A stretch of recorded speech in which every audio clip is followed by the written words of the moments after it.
Selama kurang lebih 6 tahun, warga RT 25 Kelurahan Talang Betutu, Sukarami mengalami krisis air bersih, sehingga mereka mengandalkan turunnya air hujan untuk dapat digunakan.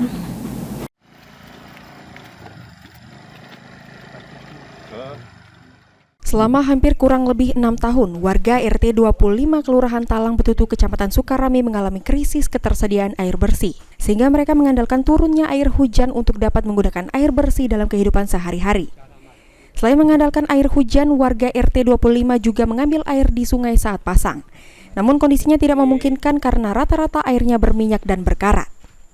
Dan akhirnya warga hanya menggunakan air tersebut untuk cuci piring, jika cuci baju mandi, hingga minum. Kebanyakan warga membeli air galon. Jadi kita ngandalin air hujan aja di sini. Dan tuh juga untuk mandi itu kita kalau misalnya kemarau panjang itu kita ngambil air sungai buat kita nyuci piring. Kalau untuk cuci baju sama apa kita beli banyak. Itu beli air galon ya, Pak? Air galon, kadang tuh air galon untuk minum. Kita di sini pakai air galon untuk minum. Kalau untuk untuk mandi ataupun untuk air uduk kita beli mobil tangki. Sementara itu, Ketua RT 25 Khomis mengatakan, tempat tinggalnya merupakan perbatasan antara Kota Palembang dan Kabupaten Banyuasin.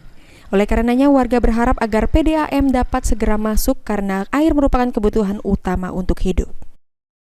Ya, mengeluarnya bagaimana caranya, solusinya itu minta pemasuk itu supaya